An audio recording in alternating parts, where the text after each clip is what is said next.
श्री हरि।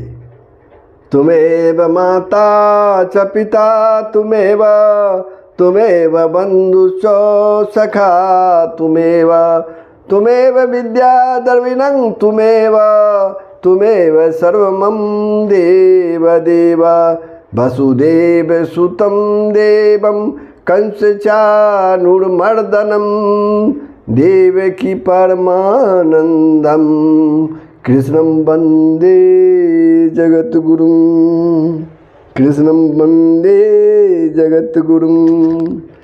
प्रभु जय श्री हरि। आप सब श्रीमद् भगवत गीता के 10वां अध्याय का श्रवण कर रहे हैं। इसके पूर्व आपने श्रीमद् भगवत गीता के 10वें अध्याय के श्लोक 3 से 5 तक का श्रवण किया था, जिसमें प्रभु ने विस्तार से बहुत सारे शब्दों का अर्थ बतलाया है। जैसे क्षमा क्या है, सत्य क्या है, दम और सम ये क्या है, सुख दुख का क्या अर्थ है, भाव और अभाव तथा भय और अभय शब्दों का क्या अर्थ है, अहिंसा, समता और तुष्टि की परिभाषा क्या है, तप, दान, यश और अयश इन चारों का अलग अलग अर्थ क्या है। तो अब जो है श्लोक श्रीमद् भगवद गीता के श्लोक 6 का ध्यानपूर्वक आप श्रवण कीजिए। उसमें प्रभु श्री कृष्ण क्या बोले हैं उसको ध्यानपूर्वक सुनिए। महर्षयः सप्त पूर्वे चत्वारो मनवस्तथा ममद्वा मानसा जाता येषां लोक इमा प्रजाः। महर्षयः सप्त पूर्वे चत्वारः मनवः तथा ममधावः मानसः जाता येषां लोके इमा प्रजा। 7 महर्षि जन 4 उनमें उनसे भी पूर्व में रहने वाले सनकादि तथा स्वयंभू आदि 14 मनु ये मुझ में भाव वाले सब के सब मेरे संकल्प से उत्पन्न हुए हैं। 7 महर्षि जन 14 मनु ये सब जो है संसार में ये सब के सब मेरे संकल्प से उत्पन्न हुए हैं। प्रभु श्री कृष्ण कहते हैं जिनकी संसार में यह संपूर्ण प्रजा है, जिनकी संसार में यह जो प्रजा है वो संपूर्ण प्रजा है। अब आइए प्रश्न उठता है, सप्त महर्षियों के लक्षण क्या लक्षण है और वे कौन कौन है सप्त महर्षि। यहाँ प्रभु सप्त ऋषियों के लक्षण बतलाते हुए कहा है, एतात भवान धियान ये चैतऋषियो मतः सप्तते सप्तभिश्चैव गुणे सप्तरसय स्मृतः दीर्घायुषो मंत्रकृत ईश्वरा दिव्य चक्षुषः वृद्धा प्रत्यक्ष धर्मानो गोत्र पर्वतकाश्च।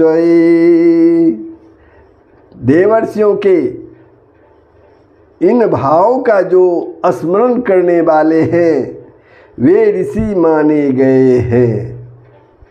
इन ऋषियों में जो दीर्घायु, मंत्रकर्ता, ऐश्वर्यमान दिव्य दृष्टि युक्त, गुण विद्या और आयु में वृद्ध, धर्म का प्रत्यक्ष साक्षात्कार करने वाले और गोत्र चलाने वाले हैं। ऐसे 7 गुणों से युक्त 7 ऋषियों को ही सप्त ऋषि कहते हैं। उन्हीं से प्रजा का विस्तार होता है और धर्म की व्यवस्था चलती है। ये सप्तऋषि प्रत्येक मनवंतर में भिन्न भिन्न होते हैं। यहाँ जिन सप्तऋषियों का वर्णन है उनको भगवान ने महर्षि कहा है और इन्हें संकल्प से उत्पन्न बतलाया है। इसलिए यहाँ उन्हीं का लक्ष्य है और जो ऋषियों से भी उच्च स्तर के हैं, ऋषियों से भी उच्च स्तर के हैं, ऐसे सप्त ऋषियों का उल्लेख महाभारत शांति पर्व में मिलता है। इनके लिए साक्षात परम पुरुष परमेश्वर ने देवताओं सहित ब्रह्मा जी से कहा है। क्या कहा है? मरीचिरिंगारसा त्रिपुलस्तयः पुलः क्रतुः वसिष्ठ इति सप्तते मनसा निर्मता हि ते एते वेदविदो मुख्या वेदाचार्यश्च कल्पिताः प्रवर्ति धर्मी निश्चयैव प्रजापत्ये च कल्पिताः। मरीचि अंगिरा, मरीचि अंगिरा, अत्रि, पुलस्त्य, पुलह, कृतु और वशिष्ठ, ये 7 महर्षि ब्रह्मा जी के द्वारा ही अपने मन से रचे हुए हैं। ये 7 वेद के ज्ञाता है। इनको मैंने मुख्य वेदाचार्य बनाया है। प्रभु श्री कृष्ण कहते हैं ये प्रवृत्ति मार्ग का संचालन करने वाले हैं, प्रवृत्ति मार्ग का संचालन करने वाले हैं और प्रजापति के कर्म में नियुक्त किए गए हैं। इस कल्प के सर्वप्रथम स्वयंभू मनवंतरन के सप्त ऋषि यही हैं। अतः यहाँ सप्त ऋषियों से इन्हीं को वर्णन करना चाहिए, इन्हीं को जानना चाहिए। अब एक प्रश्न है, यहाँ सप्त महर्षियों से इस वर्तमान मनवंतरन के विश्वामित्र, जमदग्नि, भरद्वाज, गौतम, अत्रि, वशिष्ठ और कश्यप, इन 7 को मान लिया जाए तो क्या आपत्ति है? प्रभु कहते हैं इन विश्वामित्र आदि सप्त महर्षियों में अत्रि और वशिष्ठ के अतिरिक्त अन्य 5 नो तो भगवान के ही मानस पुत्र हैं और नो ही ब्रह्मा के ही। अतः यहाँ इनको न मानकर उन्हीं को मानना ठीक है।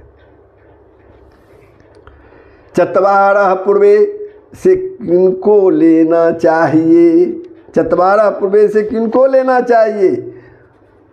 तो सबसे पहले होने वाले शनक, सनंदन, सनातन और सनंत कुमार, इन 4 को ही लेना चाहिए। ये भी भगवान के ही स्वरूप हैं और ब्रह्मा जी के तय करने पर स्वेच्छा से प्रकट हुए हैं। ब्रह्मा जी ने स्वयं कहा है, तप्तं तपो विविध लोक श्रीक्षया में आदो सनन्तस्तपसः चवतु सनो भूत प्राकल्पशंपल विनष्टमीमात्परन्तत्वहं सम्यग् जगात मुनियो यद बक्षातात्मन्।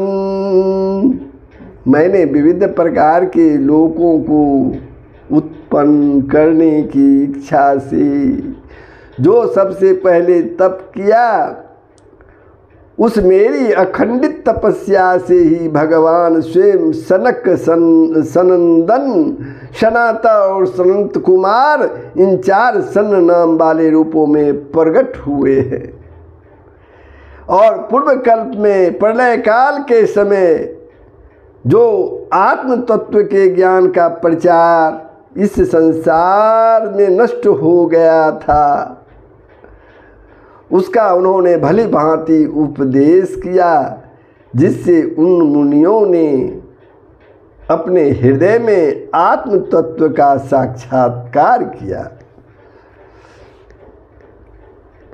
अब इसी श्लोक में यानी श्लोक 6 में कहा है, जिनकी सब लोकों में यह प्रजा है, परंतु चत्वारा पूर्वे का अर्थ सनकादि महर्षि मान लेने से इसमें विरोध आता है, क्योंकि सनकादि की तो कोई प्रजा ही नहीं है।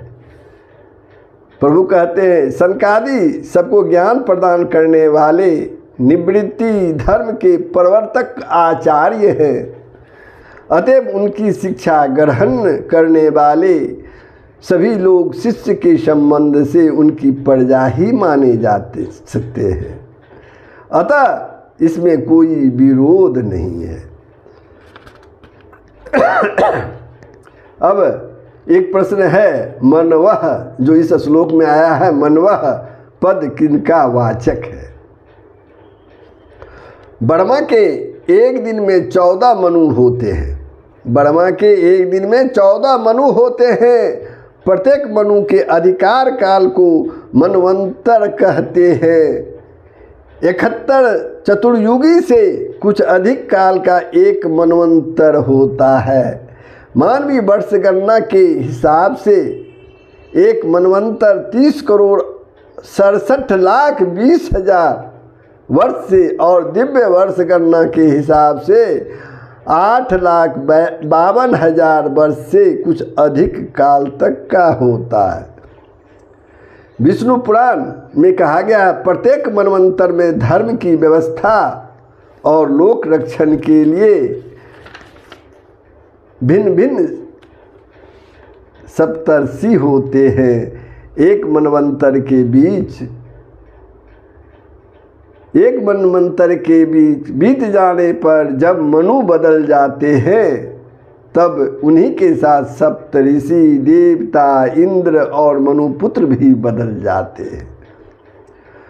वर्तमान कल्प के मनुओं के नाम क्या है? वो ये हैं, स्वायंभुव, स्वरोचिसः, उत्तम, तामस, रेवत, चाक्षुष, वैवस्वत, सर्वाणि, दक्ष सर्वाणि, बर्वा सर्वाणि, धर्म सर्वाणि, रुद्र सर्वाणि, देव सर्वाणि और इंद्र सर्वाणि। 14 मनुओं का एक कल्प बीत जाने पर सब मनु भी बदल जाते हैं। अब एक प्रश्न और है, इन सप्त महर्षि आदि के साथ मद्भावः विशेषण देने का क्या अभिप्राय है? ये सभी भगवान में, ये सभी जितने भी हैं भगवान में श्रद्धा और प्रेम रखने वाले हैं। यही भाव दिखलाने के लिए उनके लिए मद्भावः यह विशेषण दिया गया है। एक प्रश्न और भी है, सप्त ऋषियों की और सनकादिक की उत्पत्ति तो ब्रह्मा जी के मन से मानी गई है। यहाँ भगवान ने उनको अपने मन से उत्पन्न कैसे कहा?